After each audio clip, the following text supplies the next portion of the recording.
ഇങ്ങനെ ഒരു ആക്ഷേപം വന്ന സമയത്ത് തന്നെ ഒരു പരാതിയും വരുന്നതിന് മുമ്പേ മറ്റൊരു രാഷ്ട്രീയ പ്രസ്ഥാനവും സ്വീകരിക്കാത്ത തരത്തിലൊരു നിലപാട് കോൺഗ്രസ് പാർട്ടി അക്കാര്യത്തിൽ സ്വീകരിച്ചിട്ടുണ്ട്.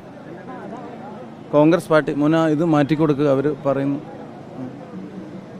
കോൺഗ്രസ് പാർട്ടി രേഖാമൂലം പാർട്ടിക്ക് ഒരു പരാതിയും ലഭിക്കുന്നതിന് മുമ്പ് തന്നെ യൂത്ത് കോൺഗ്രസിൻ്റെ സംസ്ഥാന അധ്യക്ഷ പദവിയിൽ നിന്നും അതുപോലെ തന്നെ പാർട്ടിയുടെ അംഗത്വത്തിൽ നിന്നും ശേഷം പാർലമെൻ്ററി പാർട്ടിയിൽ നിന്നും അദ്ദേഹത്തെ മാറ്റി നിർത്തുന്ന ഒരു സമീപനമാണ് കോൺഗ്രസ് സ്വീകരിച്ചത്.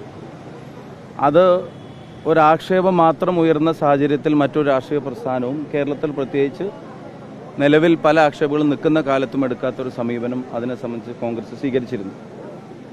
അതിൻ്റെ ശേഷമാണ് രേഖാമൂലം ഒരു പരാതി പോലീസിൻ്റെ നടപടികൾക്കായി സമർപ്പിക്കപ്പെട്ടതും പോലീസ് നടപടികൾ ആരംഭിച്ചതും.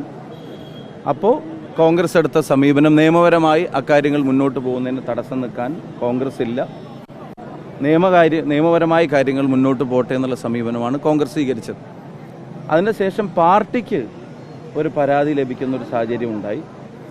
പാർട്ടിക്ക് ലഭിച്ച പരാതിയും പാർട്ടി അതൊരു പാർട്ടി കമ്മിറ്റി അന്വേഷിക്കാനൊന്നും തീരുമാനിച്ചില്ല. DGPക്ക് ആ പരാതി KPCC പ്രസിഡന്റ് തന്നെ ഫോർവേഡ് ചെയ്തു. അതും നിയമപരമായി മുന്നോട്ട് പോട്ടെ എന്നുള്ള നിലപാട് കോൺഗ്രസ് പാർട്ടി സ്വീകരിച്ചു. ഇന്നും ഇന്നലെയൊക്കെയായി കഴിഞ്ഞ ദിവസം ഞാൻ നിങ്ങളെ കണ്ടപ്പോഴും പാലക്കാട് നിന്ന് മാധ്യമങ്ങളെ കണ്ടപ്പോഴും എന്നോട് ചോദിച്ചപ്പോഴും ഞാൻ പറഞ്ഞ മറുപടി അടുത്ത സ്റ്റെപ്പ് എന്താണെന്നുള്ളത് കോൺഗ്രസ് ആലോചിക്കുന്നുണ്ട്. കോൺഗ്രസ് അത് ആലോചിച്ചു. അതിന് നേതൃത്വം KPCC പ്രസിഡന്റ് പാർട്ടി നേതൃത്വമായിട്ട് കൺസൾട്ട് ചെയ്തു, പാർട്ടി നേതൃത്വമായിട്ട് തീരുമാനിച്ചു, ഹൈക്കമാൻഡുമായിട്ട് ആലോചിച്ചു. ആ ആലോചിച്ചതിൻ്റെ അടിസ്ഥാനത്തിൽ രാഹുൽ മാങ്കൂട്ടത്തലിനെ ഇപ്പോൾ പാർട്ടിയിൽ നിന്ന് പുറത്താക്കാനുള്ള തീരുമാനവും കോൺഗ്രസ് എടുത്തു. ഞാൻ കഴിഞ്ഞ ദിവസം കണ്ടപ്പോഴും പറഞ്ഞു, പാർട്ടിയിൽ നിന്ന് ഐസൊലേറ്റ് ചെയ്തിട്ടുള്ള ഒരു എക്സിസ്റ്റൻസ് ഇത്തരം കാര്യങ്ങളിൽ എൻ്റെ നിലപാടുകൾക്കില്ല. പരിപൂർണമായി ഞാനൊരു പാർട്ടിക്കാരനാണ്. ഞാനതിന് മുമ്പും പറഞ്ഞിട്ടുണ്ട്, ഈ എടുത്ത നടപടികളിലൊന്നും അതിനൊരു തരത്തിലുള്ള വിഘാതം സൃഷ്ടിക്കുന്ന നിലപാടുകൾ ഞങ്ങൾ ആരും കൈക്കൊണ്ടിട്ടില്ല. പാർട്ടി കൂട്ടായിട്ട് ആലോചിച്ചെടുത്ത തീരുമാനമാണ്. ഞാൻ ആവർത്തിച്ച് പറയുന്നു, മറ്റൊരു രാഷ്ട്രീയ പ്രസ്ഥാനവും നിലവിലെ സാഹചര്യത്തിൽ ഇത്തരം ആക്ഷേപങ്ങളുടെ കാര്യത്തിൽ എടുക്കാത്ത സമീപനവും തീരുമാനവും അച്ചടക്ക നടപടിയും കോൺഗ്രസ് പാർട്ടി എടുത്തിട്ടുണ്ട്. അത് എന്ത് സാങ്കേതികത അതിന് പറഞ്ഞാലും അത് മറ്റൊരു രാഷ്ട്രീയ പ്രസ്ഥാനത്തിനും അക്കാര്യത്തിൽ കോൺഗ്രസിനെ വിമർശിക്കാനുള്ള ഒരു സാഹചര്യമില്ല.